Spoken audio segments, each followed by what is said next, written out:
अस्सलाम वालेकुम students, maths master corner में खुशामदीद।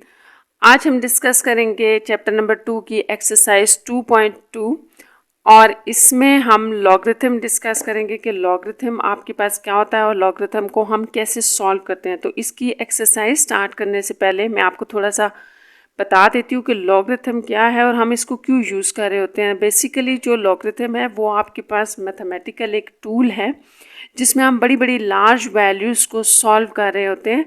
जैसे फॉर एग्जांपल आपकी बुक में जहाँ स्टार्ट हो रहा है ना 29 पेज पे लॉगरिथम का टॉपिक, वहाँ पर एक एग्जांपल दी गई है कि जैसे आपके वर्ल्ड की जो पॉपुलेशन है वो बहुत तेज़ी से बढ़ रही है।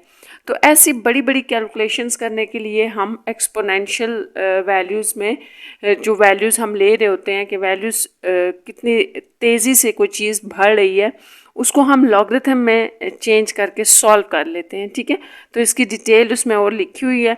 दूसरा ये मैंने आपको बताना है कि जो पेज नंबर 30 है इसके ऊपर कुछ लॉज हैं या कुछ रूल्स हैं लॉगरिथम के जो जनरल फॉर्म में लिखे हैं, वो हम सारे इन क्वेश्चंस में यूज़ करेंगे। वहाँ जनरल फॉर्म में लिखे हैं, जब हम यहाँ यूज़ करेंगे ना तो वो आपको समझ आ जाएंगे। ठीक है, तो हम इसके स्टार्ट करते हैं क्वेश्चन नंबर 1 से।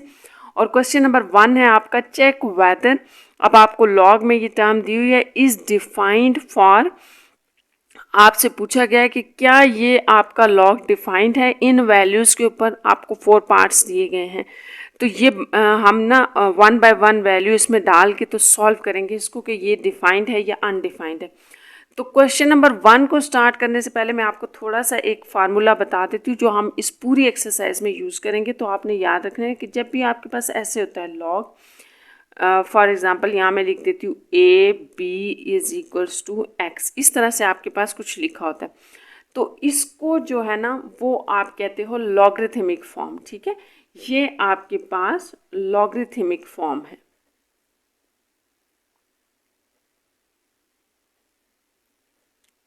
ठीक है, ये लॉगरिथमिक फॉर्म है।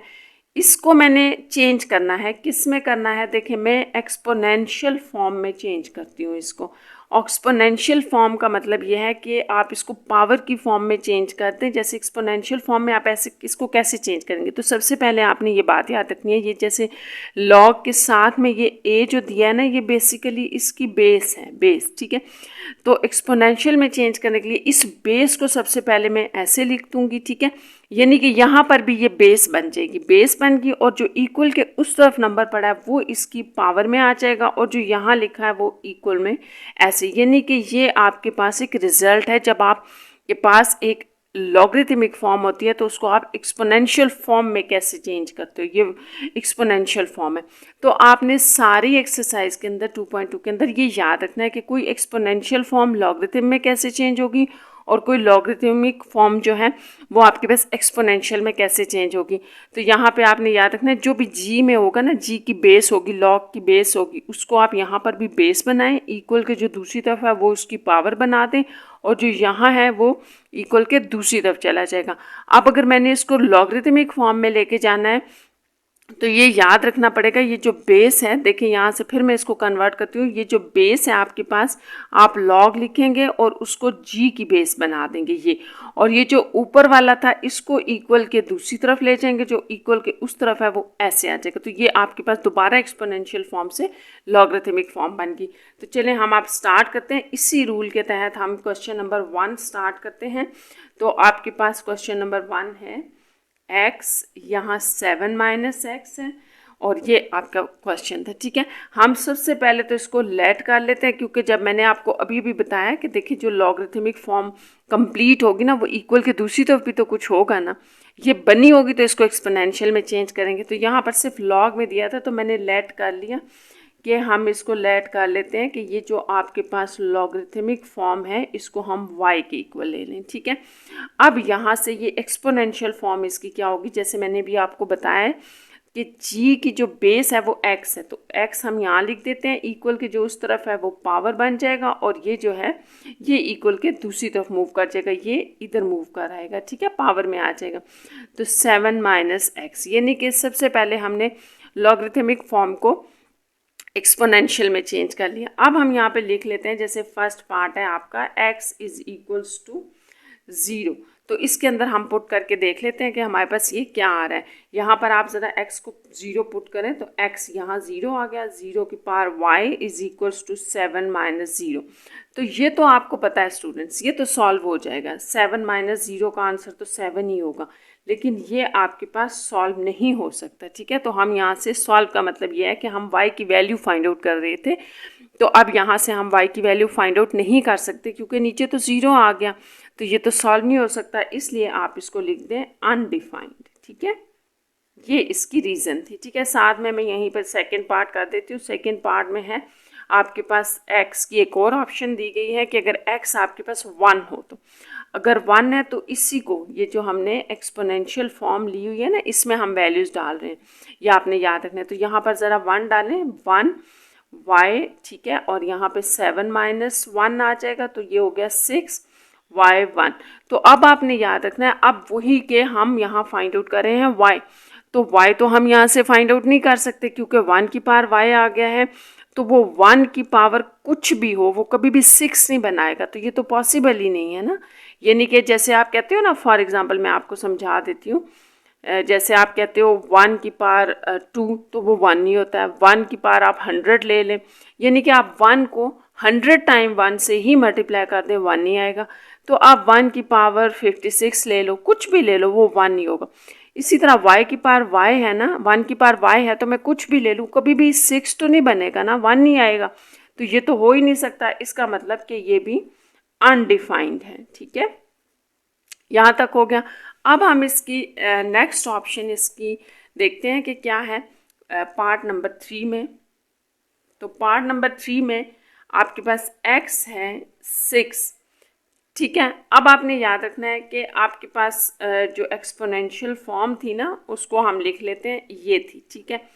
अब यहाँ पर अगर हम वैल्यूज डालें, यानी कि x की जगह हमने 6 डालना है, तो आप डालें 6 y इज इक्वल्स टू 6, ठीक है। अब 7 माइनस 6 तो 1 हो गया, इधर y की 6 की पावर y आ गया। तो यहाँ से अगर हमसे ये पूछा जा रहा है कि y फाइंड आउट करें, तो हम कर सकते हैं y फाइंड आउट। कैसे कि ये आ गया, ठीक है। ये जो 1 है इसको आप 6 की पावर 0 भी तो लिख सकते हो ना, ठीक है, क्योंकि आपको पता है कि किसी भी नंबर की वैल्यू अगर 0 हो तो वो 1 होती है। कोई भी नंबर नीचे लिख लें आप, जो मर्ज़ी नंबर लिख लें, उसकी वैल्यू अगर उसकी पावर 0 हो तो हम उसको 1 लेते हैं।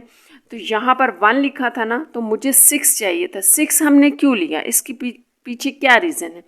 तो इसकी वजह यह है कि जब भी आपके पास वेरिएबल या कांस्टेंट आपका पावर में हो, आपने याद रखना है, जब भी पावर में हो और आपने उसको फाइंड आउट करना है, तो नीचे जो बेस है ना, वो इक्वल के दोनों तरफ आपने सेम करनी होती है। जब सेम हो जाएगी ना, तो ये ख़त्म हो जाते हैं, ठीक है, और हम लिख लेंगे y की वैल्यू 0 है, ये आपके पास 0 हो जाती है। अच्छा, ये कटिंग नहीं हो रही होती, हम इसको कहते हैं इक्वेटिंग, ठीक है, इक्वेटिंग, ठीक है, यानी कि दोनों साइड पे हमने बेस को इक्वेट कर लिया। वो आपके पास अगर बेस सेम होगी तो पावर इक्वेट हो जाएगी, पावर आपस में इक्वल हो जाएंगी, तो ये आपके पास आंसर आ जाएगा। इसलिए हमारे पास y की वैल्यू फाइंड आउट हो गई है, तो ये अब आपके पास डिफाइंड हो गया, ठीक है, ये हो गया। अब नेक्स्ट आपसे ये पूछा गया है कि पार्ट नंबर 4 में कि अगर आपका x जो है वो ग्रेटर देन इक्वल टू 7 हो तो क्या होगा, ठीक है। तो हम सबसे पहले वही एक्सपोनेंशियल फॉर्म लिख लेते हैं जो हमने निकाली हुई है। इसमें हमने अब डालना है x greater than equal to 7 का मतलब स्टूडेंट्स ये है कि 7 और इससे ऑनवर्ड जितने भी नंबर हैं सब के लिए वो सेम रिजल्ट देगा, 7 हो या इससे बड़े हो जाएं। तो हम 7 से स्टार्ट कर लेते हैं। Let x is equal to 7। अच्छा, मैंने यहाँ पे 7 लिया है ना, तो आप कुछ भी ले सकते हैं, लेकिन 7 से बड़ा नंबर होना चाहिए, 8 9 10 आप कुछ भी ले लें। अब यहाँ पर अगर हम 7 डाल रहे हैं तो देखिए क्या होगा, 7 की पावर y और यहाँ पर 7 माइनस 7 हो जाएगा। इस तरह यहाँ पर आपके पास ये तो आ गया, इधर 0 आ गया। अब जैसे मैंने आपको अभी भी थर्ड पार्ट में ऊपर बताया है कि जब भी आपकी पावर में वेरिएबल होगा, आपका जो x y z या कोई कांस्टेंट है a b c जो आपने फाइंड आउट करना है, वो किसी नंबर की पावर में है, तो आपने दोनों तरफ इक्वल के दोनों तरफ बेस सेम करनी है। यानी कि यहाँ 7 है तो यहाँ भी 7 बनाना पड़ेगा। यहाँ पर आपके पास 7 नहीं बन सकता, किसी सूरत भी नहीं बन सकता। देखिए जब 1 होता ना तो हम उसको 7 की पावर 0 ले सकते थे, अब 0 आ गए तो 0 के साथ हम 7 किसी तरह से भी नहीं बना सकते अपने पास से, ठीक है। अगर प्लस माइनस 7 करें तो भी हमारे पास एक्स्ट्रा आ जाएगा, ये नहीं बनेगा। एक नंबर इधर होना चाहिए जिसकी जिसकी बेस सेम होगी, यानी कि अगर आपके माइंड में स्टूडेंट्स ये है कि हम +7 और -7 क्यों नहीं ले रहे, तो सिर्फ इसलिए कि ये अकेला नहीं है, इसके साथ ये भी है, तो ये तो नहीं सॉल्व करेंगे। इस तरफ आपके पास एक अकेला नंबर होना चाहिए 7, जिसकी पावर कुछ होगी तो हम इक्वेट कर लेंगे। तो इस तरह से ये भी आपके पास अनडिफाइंड है, ठीक है। ये इस तरह से था। चलें अब नेक्स्ट स्टार्ट करते हैं इसका यहाँ से क्वेश्चन नंबर 2, ठीक है। आप क्वेश्चन नंबर 2 देखें क्या है। Convert the form of the following equations from exponential form to the logarithm form and vice versa. तो इसका मतलब ये है कि आपके पास जो क्वेश्चन नंबर 2 में 1 से 10 तक पार्ट्स दिए गए हैं, इनके अंदर आपके पास मिक्स फॉर्म है। कुछ एक्सपोनेंशियल होंगी जिनको आपने लॉगरिथमिक फॉर्म में चेंज करना है, कुछ लॉगरिथमिक होंगी उनको एक्सपोनेंशियल में करना है। तो ये क्वेश्चन स्टूडेंट्स बहुत आसान है, बहुत सिंपल सा है कि आपने सिर्फ फॉर्म उनको देनी है, ठीक है। अब आप देखिए जैसे क्वेश्चन नंबर 2 है, हमने स्टार्ट में मैंने आपको बताया कि हम कैसे इसकी फॉर्म चेंज करेंगे। तो 1 से स्टार्ट करते हैं। log 6 to 16 is equals to 3। तो ये तो आपको नज़र आ रहा है कि ये एक लॉगरिथमिक फॉर्म है, ठीक है। इसको चले हम लिख भी लेते हैं, ये हमारे पास लॉगरिथमिक फॉर्म है। ये हमने फिर अगर ये लॉगरिथमिक है तो इसको एक्सपोनेंशियल में चेंज करना है, और एक्सपोनेंशियल में चेंज करने का क्या रूल था वो भी हमने डिस्कस किया। तो फिर यहाँ पे उसी रूल से करते हैं कि जैसे लॉग है या जी की बेस में आपके पास 6 आ रहा है, इसी बेस को आप यहाँ पर बेस बनाएंगे और इक्वल के जो दूसरी तरफ है उसको पावर बनाएंगे और इक्वल के दूसरी तरफ इसको ले जाएंगे, ठीक है। तो ये आपके पास आ गई एक्सपोनेंशियल फॉर्म, ठीक है। यानी कि जो हमारे पास लॉगरिथमिक फॉर्म थी हमने उसको एक्सपोनेंशियल फॉर्म में चेंज कर दिया। तो बस ये यहीं तक था, ये पार्ट हो गया। अब आपने इसको चेक भी कर सकते हैं आपके मैंने सही किया है कि नहीं। देखिए अगर 6 की पावर 3 है ना तो इसका मतलब है 6 को 3 दफ़ा आपने मल्टीप्लाई करना है, तो ये 216 ही होता है, ठीक है। तो इसका मतलब हमने ठीक किया यूँ। अब आप सेकेंड पार्ट पे आ जाएं। तो सेकेंड पार्ट है आपका 7 की पावर 4 और ये, ठीक है। तो ये आपको नज़र आ रहा है इसके अंदर लॉग नहीं है ना, तो बस ये एक्सपोनेंशियल फॉर्म है, तो इसको लॉगरिथमिक फॉर्म में चेंज करना होगा, ठीक है। तो इसकी लॉगरिथमिक फॉर्म क्या होगी, जैसे मैंने आपको बताया था लॉग लिखें। अब ये जो बेस है जहाँ पर पावर है वहीं से स्टार्ट करना है, इसको नहीं आप ले सकते। पावर यहाँ है ना तो ये बेस ये यहाँ आ जाएगी, ये नंबर इधर मूव कर गया, ठीक है। और 4 आपका इक्वल के दूसरी तरफ आ गया, तो ये आपके पास इसकी लॉगरिथमिक फॉर्म हो गई।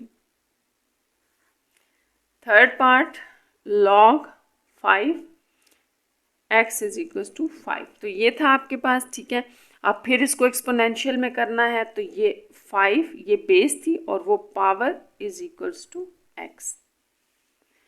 4 पार्ट देखें इसका। 4 पार्ट है b के पावर -3/4 इज इक्वल्स टू 1/27। तो जैसे मैंने आपको बताया था ना कि आपके पास आपने देखना है पावर कहाँ है, तो पावर इधर है ना, तो बस फिर यही लॉगरिथमिक फॉर्म में बेस बनेगी, b यहाँ आ जाएगा, ठीक है। और ये नंबर इधर आ जाएगा और जो पावर थी वो दूसरी तरफ, उसका साइन भी साथ जाएगा। जैसे यहाँ माइनस है ना तो यहाँ -3/4 आ गया, ठीक है। नेक्स्ट देखें। नेक्स्ट है आपके पास 5th पार्ट इसका x/3 इज इक्वल्स टू 25। तो ये भी एक लॉगरिथमिक फॉर्म है जिसको हमने एक्सपोनेंशियल में लिखना है। तो सॉरी ये एक्सपोनेंशियल फॉर्म है, हम इसको लॉगरिथमिक फॉर्म में लिख रहे हैं। तो देखिए ये बेस है, ठीक है, ये बेस है। तो ये 125 और ये आपके पास 25 इज इक्वल्स टू पावर जो थी हमारे पास वो दूसरी तरफ चलेगी, तो ये इस तरह से बन जाएगा, ठीक है। ये आपके 5 पार्ट्स यहाँ पर कंप्लीट हो गए। 6 पार्ट इसका देखते हैं।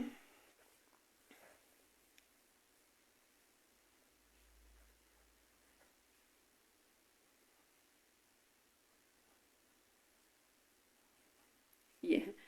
तो 6 पार्ट में भी आपने उसी तरह से लॉगरिथमिक फॉर्म है एक्सपोनेंशियल करनी है, तो आपने सिर्फ वही, जैसे मैंने आपको बताया था कि बेस ये है, एक वैल्यू ये है और एक ये है, ये बेशक पावर में दी हो, ठीक है, आपने इससे कंफ्यूज नहीं होना बिल्कुल भी, ये बेशक पावर में दी हो, हमने वही रूल अप्लाई करना है जो हमें पता है। अब बेस को हमने बना लिया, बेस ये वाली इक्वल के जो दूसरी तरफ थी वो आ गई पावर इज इक्वल्स टू जो यहाँ नंबर पड़ा था वो पूरे का पूरा एज इट इज़ जैसा भी है उठा के आप दूसरी तरफ लिखते हैं, तो बस ये आपके पास आ जाएगी इसकी एक्सपोनेंशियल फॉर्म।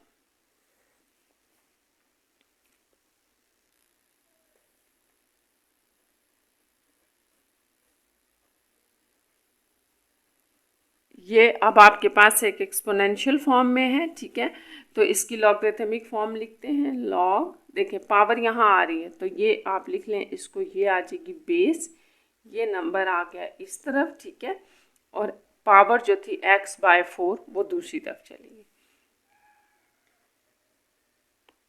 8 पार्ट इसका देखें, लॉग 3 और यहाँ x³ + 1, तो अब आप देखें जैसे यहाँ पर आपको एक नंबर के बजाय x³ + 1 दिया हुआ है, तो ये हमारे लिए एक ही कंसीडर होगा, ठीक है, इसको हमने पूरे का पूरा एक ही लेना है। तो जैसे देखें लॉग की बेस 3 है, यहाँ बेस बनाए, पावर इसकी ये ले ली और जो यहाँ नंबर था वो दूसरी तरफ चला गया, ये इस तरह से ये इसकी एक्सपोनेंशियल फॉर्म होगी। 9 देखें, 9 है लॉग 5 2x - 3 = 1, तो अब यहाँ पर हमने इसको एक्सपोनेंशियल फॉर्म दे रहे हैं, तो 5 ये बेस आ गई, पावर उस तरफ से आ गई और ये नंबर उस तरफ चला गया।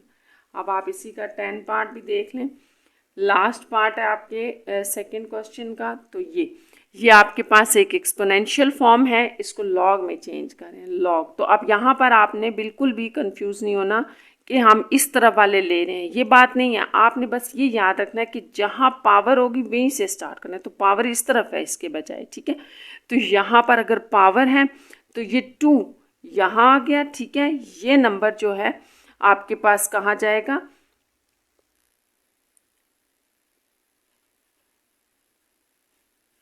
ये, ठीक है। अब ये जो इसकी पावर थी वो इक्वल के दूसरी तरफ, ठीक है, बेस जो है वो आपकी लॉग की बेस बन गई और जो पावर थी वो इक्वल के दूसरी तरफ चली गई और ये नंबर लॉग के साथ आ जाएगा, इस तरह से ये इसकी लॉगरिथमिक फॉर्म हो गई। नेक्स्ट आप देखें क्वेश्चन नंबर 3, 2.2 का 3 क्वेश्चन है, find the value of x। अब आपने x की वैल्यू फाइंड आउट करनी है फॉलोइंग क्वेश्चंस इनमें। अब यहाँ पर आपको बिल्कुल उसी तरह से क्वेश्चंस दिए गए हैं, लॉगरिथमिक फॉर्म है, हम इसको सबसे पहले एक्सपोनेंशियल फॉर्म में चेंज करेंगे और फिर वहाँ से x फाइंड आउट कर लेंगे, ठीक है, ये बिल्कुल ऊपर वाले क्वेश्चंस की तरह है, वहाँ पे हमने फॉर्म चेंज करके छोड़ दिया था, यहाँ हम इसको सिंप्लीफाई भी करेंगे। तो यहाँ से इसका क्वेश्चन नंबर 1 से स्टार्ट करते हैं, क्वेश्चन नंबर 3 पार्ट नंबर 1,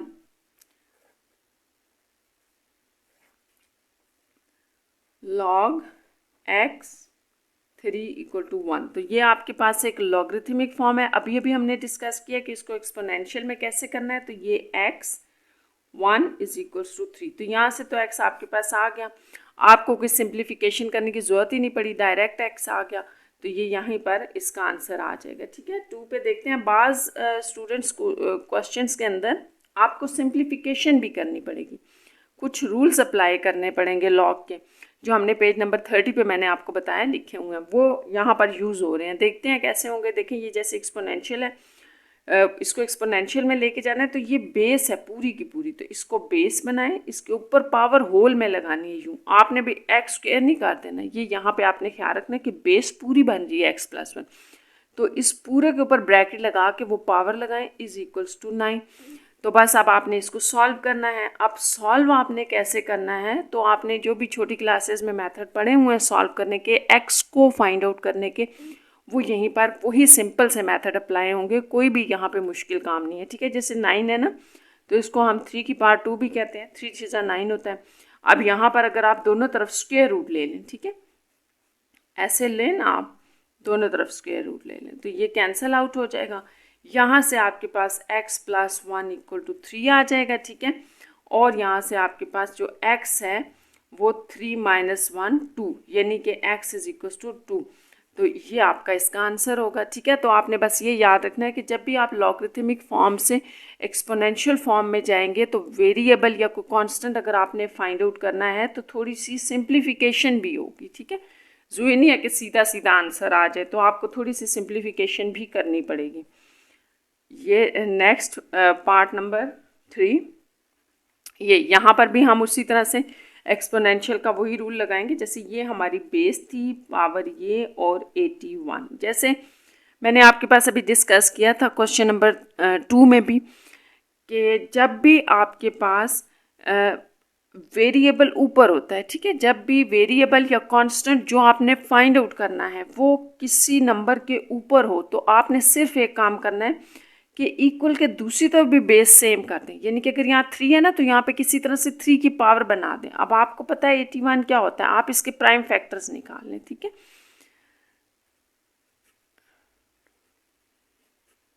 ये आपको आते हैं, ये प्राइम फैक्टर्स हमने निकाल लिए। इसका मतलब ये है कि 3 की पावर 4 को भी हम 81 नहीं कहते हैं, तो आपने इसको याद रखना है कि 3 में ही कन्वर्ट करना है। ठीक है, तो ये देखें, अब 3 में क्यों किया, क्योंकि इस तरफ 3 था, तो यहाँ 3 की पावर 4 आ गई, यहाँ 3 की पावर x आ गई। आप देखें बेस सेम होगी ना, तो पावर इक्वेट हो जाएगी। ठीक है, पावर इक्वेट करें, इक्वेट पावर, तो x इज इक्वल टू 4, ये आपका आंसर है। जब तक आपकी बेस सेम नहीं होगी आप पावर इक्वेट नहीं कर सकते। तो ये ख़त्म और ये। ठीक है, मैं आपको बार बार बता रही हूँ, अगर इधर 3 था तो आपने इधर भी 3 बनाना है, और वो इस तरफ पड़ी होती है वैल्यू कुछ ना कुछ जो बना रही होती है। तो ये आपके पास इस तरह इसका 3 पार्ट कंप्लीट हो गया। आप क्वेश्चन नंबर 3 का 4 पार्ट देखते हैं।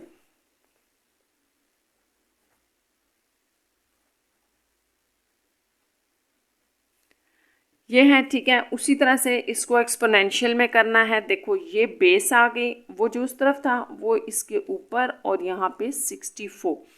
तो अभी अभी जो आपने काम किया है ना, कि अगर इस तरफ 2 की पावर में आपका वेरिएबल या कांस्टेंट आ रहा है जिसको आपने फाइंड आउट करना है, तो दूसरी तरफ भी 2 बना दें। अब मुझे इधर भी इक्वल के दूसरी तरफ 2 बनाना है, और नज़र आ रहा है 2 बन जाएगा।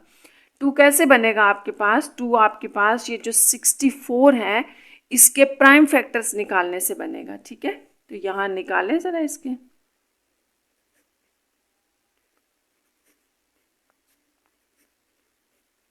ये होंगे। ठीक है, इसका मतलब है कि ये आपके पास 2 की पावर 6 भी 64 होता है, तो आप इसको यूँ लिख लें 2 की पावर 6। देखें दोनों तरफ हमने बेस सेम कर दी। जब बेस सेम हो गई तो आप लिख लें पावर इक्वेट।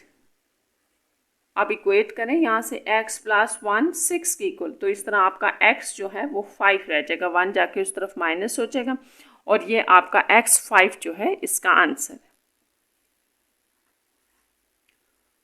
5 पार्ट नंबर है log 2x is equals to 4। तो यहाँ पर आपके पास जो g की बेस है वो 2 है। ठीक है, ये 2 लिखा है, तो 2 आप यहाँ लगाएं, ये पावर इसके ऊपर और x साइड पे हो गए। तो जो तो आपके इस तरह के क्वेश्चंस होते हैं वो तो बड़े आसान हैं। आपका x एक साइड पे ऑलरेडी आपको मिल गया है, तो आपको कोई सिंप्लीफिकेशन नहीं करनी, बस इसको सॉल्व कर दें। तो 2 की पावर 4 क्या होता है, यानी कि 2 को 4 टाइम मल्टीप्लाई करें तो वो आपके पास 16 होता है। ठीक है, तो ये आपका आंसर होगा इसमें। 6 पार्ट देखें, जो कि लास्ट पार्ट है इस क्वेश्चन का, log 2 X square minus 1 is equals to 3। अब आपने यहाँ पर भी उसी रूल के तहत एक्सपोनेंशियल फॉर्म में करना है, तो ये बेस है लॉग की, यहाँ बेस आ गई, ये 3 और ये साइड पे चला गया। ठीक है, तो अब इसको कंप्लीट कर लेते हैं। ये तो आपके पास 8 होता है, यानी कि 2 को अगर आप 3 टाइम मल्टीप्लाई करें, यहाँ एक्स स्क्वायर माइनस 1। अब आप एक्स फाइंड आउट कर रहे हैं ना, तो एक्स को आपने सेपरेट करना है, अकेला करना है। इसको यहीं रहने दें, ये 1 यहाँ से हटा दें, तो 8 प्लस 1 9 आ गया एक्स स्क्वायर। अगर आप रूट लेते हैं, ठीक है, तो यहाँ पे आप लिख लें root square root on both sides. ठीक है, तो आपके पास क्या आ जाएगा, x is equal to plus minus 3। तो इस तरह से ये आपका इसका आंसर होगा।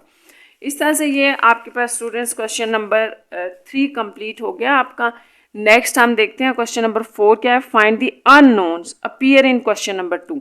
तो आपने क्वेश्चन नंबर 2 आपको याद होगा जो अभी हमने किया है, तो क्वेश्चन नंबर 2 में हमने सिंपली ही किया था कि लॉगरिथमिक फॉर्म को एक्सपोनेंशियल को लॉगरिथमिक फॉर्म में चेंज किया। लेकिन क्वेश्चन नंबर 4 में कहा जा रहा है कि क्वेश्चन नंबर 2 के अंदर जितने भी वेरिएबल्स आ रहे हैं या अननोन आ रहे हैं जो आपको नहीं पता, x है, y है, b है, a है, वो आपने फाइंड आउट करने। तो हम इसको स्टार्ट करते हैं क्वेश्चन नंबर 2 को अगेन क्वेश्चन नंबर 4 के रेफरेंस से। तो इसका फर्स्ट पार्ट तो नहीं आप करेंगे क्योंकि यहाँ तो कोई अननोन है ही नहीं, ठीक है। तो आपने देखना है कहाँ पे है, ये पार्ट भी नहीं होगा, 2 भी, ठीक है, इसमें भी अननोन नहीं, यहाँ पर अननोन x है, इसका मतलब हम इसको क्वेश्चन नंबर 2 को पार्ट 3 से स्टार्ट करेंगे। तो अब मैं इसको क्वेश्चन नंबर 4 का नाम दे रही हूँ, ठीक है, लेकिन पार्ट नंबर 3 है ये क्वेश्चन नंबर 2 का। तो इसमें हमने कांस्टेंट फाइंड आउट करने हैं। log 5x is equal to 5, ये आपने इसकी एक्सपोनेंशियल फॉर्म लिखी थी। मैंने भी आपको क्वेश्चन नंबर 3 में भी बताया कि जब भी आपने लॉग को सॉल्व करना है तो इसको पहले एक्सपोनेंशियल फॉर्म में चेंज कर लें। तो इनको हमने वैसे भी एक्सपोनेंशियल फॉर्म में 2 में चेंज किया था, आप वही लिख लें। या यहाँ हम रिपीट कर रहे हैं कि कैसे चेंज करते हैं। ये बेस यहाँ आ जाएगी 5 इज इक्वल्स टू एक्स, ठीक है। तो आप बड़ा आसान है, आपने एक्स फाइंड आउट करना है। ये क्वेश्चन हमने वहाँ पे यहीं पर छोड़ दिया था क्योंकि ये इसकी एक्सपोनेंशियल फॉर्म थी, लेकिन अब हम एक्स फाइंड आउट कर रहे हैं ना, तो ये एक्स इस तरह से होगा कि 5 को आप 5 टाइम्स मल्टीप्लाई कर दें ऐसे करके, ठीक है। 5 की पावर 5 है तो इसको आप ऐसे मल्टीप्लाई कर दें। तो ये कैलकुलेटर पे आप कर लें, ये आपके पास आ रहा है, ये आ जाएगा, ठीक है। तो इस तरह से ये x की वैल्यू है और बस ये यहाँ पे पार्ट ख़त्म हो गया। नेक्स्ट आप देखते जाएं, ठीक है। आपके पास पार्ट नंबर 4 है और इसके अंदर भी हमारे पास एक अननोन है यानी कि b। तो इसको हमने सॉल्व करना है यानी कि b की वैल्यू फाइंड आउट करनी। अच्छा, इसको सॉल्व करने का मैं आपको एक बड़ा आसान सा तरीका बताती हूँ। आपने पता है क्या करना है, इसको फ़िलहाल ऐसे ही रहने दें, ठीक है। अब आप देखिए जो इस तरफ है ना, ये 27, ये 3 की पावर 3 भी तो होता है ना। 3 को जब आप 3 टाइम्स आपस में मल्टीप्लाई करते हैं तो वो 27 बन जाता है। अच्छा, इधर थोड़ी सी सिंप्लीफिकेशन कर लें, फिर हम देखते हैं। इसको जब आप ऊपर लेके आते हैं ना, ऊपर मूव करवाते हैं, तो आपको पता है पावर का साइन चेंज हो जाता है। जैसे अगर नीचे प्लस था तो ऊपर माइनस हो जाएगा, अगर नीचे माइनस है तो ऊपर प्लस हो जाएगा। तो ये आपके पास आ गया ये, ठीक है। यहाँ पर हमारे पास अगर दोनों तरफ पावर सेम होती तो हम बेस इक्वेट कर लेते। जैसे फॉर एग्जांपल अगर आपके पास इस तरह से हो, ऐसे हो जाए, ठीक है। तो ये देखें आपके पास वही 2 है ना, इधर भी 2 लगा दे, पावर सेम हो गई ना, तो हम b इक्वल टू 3 लिख लेते। ये तो आसान था, लेकिन यहाँ पर तो पावर सेम नहीं है। अब हम ऐसे करते हैं कि हमने b फाइंड आउट करना है, ठीक है। आपने स्टूडेंट्स याद रखना है, मुझे b फाइंड आउट करना है।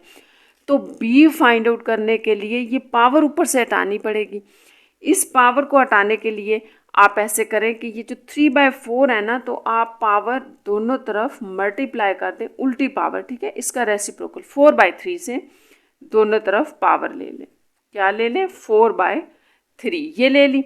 अब मैंने क्यों लिया ये, इसलिए कि यहाँ 3/4 था और हम इस पावर को ख़त्म करना चाह रहे हैं, तो हमने अपने पास से दोनों तरफ रेसिप्रोकल करके ले ली। आपने सिर्फ उसको देखना है जो आपने फाइंड आउट करना है, जैसे b, इसको नहीं देखना है, यहाँ जो मर्जी बने। दूसरी ये बात कि हम 3/4 को ख़त्म करने के साथ साथ माइनस भी ख़त्म करना चाह रहे हैं, ठीक है। तो आप बेशक यहीं पर माइनस लगा दें, ठीक है। यहाँ एक माइनस भी ले लें इनके साथ। अब देखें क्या होगा, ये यहाँ कैंसिल, ये यहाँ कैंसिल, माइनस माइनस प्लस, तो b की पावर 1 आ जाएगी आपके पास। यहाँ भी आपने बड़ी एहतियात से इसको सॉल्व करना है। -3 मल्टीप्लाई आ रहा है -4/3 से, तो ये कैंसिल, ये माइनस माइनस प्लस 4 आ जाएगा, यानी कि 3 की पावर 4 हो जाएगी। ये आपके पास बड़ा आसान हो जाएगा अगर आपने इस स्टेप को समझ लिया है। तो मैं आपके लिए फिर रिपीट कर देती हूँ। देखिए यहाँ पे -3/4 था, मुझे ये सब ख़त्म करना है ऊपर से, तो मैंने दोनों तरफ पावर रेसिप्रोकल में ले ली 4/3 में। अब 3 से कट गया, 4 से कट गया, माइनस ख़त्म करने के लिए मैंने यहाँ माइनस भी ले लिया, तो इस तरफ भी माइनस होगा, ठीक है। तो ये आपके पास आ जाएगा सिंप्लीफाई होकर, ये 3 और 3 कट गए और यहाँ माइनस माइनस प्लस, इस तरह से 4। तो ये अब आसान हो गया, b आपके पास आ जाएगा। अगर आप 3 की पावर 4 को कैलकुलेट करते हैं, यानी कि 3 को 4 टाइम्स मल्टीप्लाई करते हैं, तो ये आपके पास स्टूडेंट्स आ जाएगा 81। इस तरह से ये आपका b आ गया है, ठीक है। अब नेक्स्ट देखें, 4 के बाद आप 5th पार्ट देख लें। 5th पार्ट में भी आपका एक अननोन अपीयर हो रहा है जो कि x है, तो ये था, ठीक है। अब ये तो आपके पास है ही एक एक्सपोनेंशियल फॉर्म, ठीक है। तो एक्सपोनेंशियल फॉर्म है तो इसको यहीं से आगे सॉल्व करना शुरू कर देते हैं। अच्छा, जैसे कि मैंने आपको बताया था कि अगर आपका पावर या अननोन, आपका वेरिएबल या अननोन पावर में आ रहा हो तो आपने बेस सेम करनी है। तो बेस यहाँ से सेम हो सकती है, मुझे पता चल रहा है ये भी 5 में हो सकता है, ये भी 5 में हो सकता है, ठीक है, क्योंकि ये दोनों 5 के टेबल में आ रहे हैं। जैसे 25 है ना, तो आप इसको 5 की पावर 2 कहते हैं। इसी तरह ये जो आपके पास 125 है, इसको आप कहते हैं 5 की पावर 3, ठीक है। यानी कि 5 को अगर मैं 3 दफ़ा मल्टीप्लाई करूँ तो ये 125 बनता है, ये आपने याद रखना है। और ये जो बाहर पावर थी इसको एज इट इज़ लगा दें। अब ये बड़ा आसान हो गया, इसको काट दें। 5 की पावर इस तरफ x है और इस तरफ 2 है, तो वही अगर आप यहाँ से पावर इक्वेट कर रहे हैं ना, क्योंकि आपकी बेस सेम हो गई है, तो पावर इक्वेट करने से x इज इक्वल टू 2 आपका इस पार्ट का आंसर होगा। नेक्स्ट हम देखते हैं 5th पार्ट के बाद आपके पास स्टूडेंट 6 पार्ट है, जिसमें आपका एक अननोन अपीयर हो रहा है, log 10 की पावर 12 इक्वल टू y, और वो y है, ठीक है। तो इसको देखें कैसे सॉल्व करना है। उसी तरह से इसको एक्सपोनेंशियल में पहले चेंज करते हैं। ये बेस थी और इसकी पावर y बन गई और 10 की पावर 12। तो ये तो मैंने आपको बताया है, दोनों तरफ अगर बेस सेम हो तो पावर इक्वेट हो जाती है। तो ये तो बड़ा आसान हो गया, ये तो ऑलरेडी बेस सेम है, तो यहाँ पर आप लिख लें पावर इक्वेट, ठीक है। पावर इक्वेट करने से y इज इक्वल टू 12 आपका आंसर आ गया। 7 पार्ट है आपके पास इसका, उसमें भी आपके पास एक अननोन आ रहा है 4 1/64। तो यहाँ पर आपने कैसे करना है कि ये भी हम देख लेते हैं। जैसे आपके पास ये 64 है ना, अगर आप इसका प्राइम फैक्टर निकालें, तो जैसे मैंने 4 से इसको स्टार्ट किया है ना, तो 4 1 ज़ा 4 और 6 सा आ जाएगा 24, देन 4 4 ज़ा 4 1। तो यानी कि आप 4 की पावर 3 को भी 64 कहते हैं, ठीक है। अब ये 256 के भी आप प्राइम फैक्टर्स ले लें और 4 से ही स्टार्ट कर लें, ठीक है। तो ये आपके पास आ जाएगा, ये आप कर लेंगे अब, ठीक है। ये होगा यानी कि 4 की पावर 4 आपके पास 256 होता है। तो इसको भी लिख लें 4 की पावर 4 और साथ में x/4। अब ये तो इससे कैंसिल हो गया, यहाँ पे बच गया 4 की पावर x, और ये जो नीचे था ना इसको ऊपर ला के आपने इक्वेट करना है, बेस सेम करनी है ना। अब यहाँ ये बेस सेम नहीं है, यहाँ पर आप यूँ समझ लें कि अगर 1/3 है तो इसको 1/4 की पावर 3 भी कह सकते हैं। तो बेस आपकी अभी 1/4 चल रही है, इसलिए आपने बेस तो 4 होनी चाहिए, इसको ऊपर लाना ज़रूरी है। ये आप देखें बेस सेम होगी, x इज इक्वल टू -3। तो यहाँ मैं आपको एक छोटी सी बात और बता देती हूँ कि अगर कुछ स्टूडेंट्स इसको 2 से करना चाहते हैं, जैसे इसको 2 की पावर लिख लें, इसको भी 2 की पावर देखिए, जैसे 2 की पावर ना 6 आपके पास 64 होता है। इसी तरह अगर आप इसको 2 के टेबल से प्राइम फैक्टर्स निकाल लें जो भी आ रहे हैं, तो 2 को इक्वेट कर लें तो भी आपके पास आंसर यही आएगा, आप बेशक चेक कर लें। तो ये आप टू यू है कि आप इसको 4 से कर लें या 2 से कर लें, एक ही बात है। अब इसका नेक्स्ट पार्ट देखते हैं, 8 पार्ट।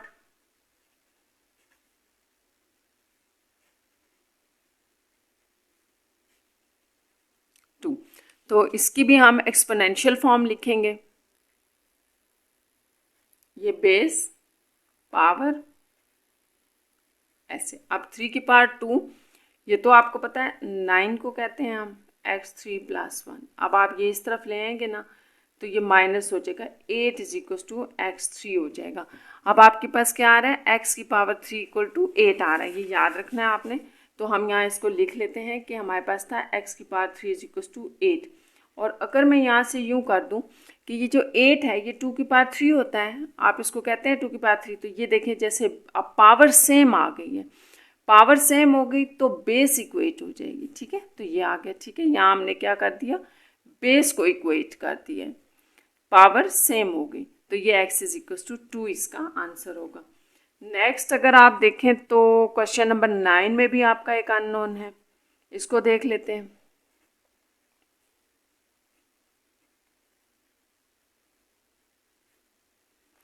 तो इसको स्टार्ट करें। यहाँ पर आपके पास उसी तरह से बेस ये आ गई, पावर इसकी ये और ये, ठीक है। ये बड़ा आसान सा है, आपने एक्स ही निकालना है ना, एक्स, तो इसको सेपरेट कर देंगे, 3 हटा दें, 3 उस तरफ जाके ऐड हो रहे हैं, तो ये आपके पास आ गया 8, ठीक है। और 2x, अब ये 2 जो है वो आपके पास x के साथ मल्टीप्लाई हो रहा है, तो वहाँ जाके डिवाइड हो जाएगा, तो 4। इस तरह से x = 4 आपका आंसर होगा अननोन का, ठीक है। अब 10 पार्ट इसका देख लें, और ये आपको दिया हुआ ही एक्सपोनेंशियल में है, ये इस तरह से, तो यहीं से इसको आगे स्टार्ट कर लेते हैं। हमने तो x निकालना है ना, तो इसको आप ले लें 8, 2 की पावर 3 8 होता है। अब x निकालना है, इसको सेपरेट करें तो ये उधर चला जाएगा, 7 रह जाएगा, क्योंकि 8 - 1 7 हो जाएगा। अब x को अकेला करना था, साथ में 2 है, x = 7/2, तो आप इसको 7/2 कह लें या 3.5 कह लें, दोनों ठीक है। ये आपका आंसर है। इस तरह से ये आपके अननोन की वैल्यू होगी। और साथ ये क्वेश्चन नंबर 4 भी आपका कंप्लीट हो गया, एक्सरसाइज 2.2 आपकी कंप्लीट हो गई।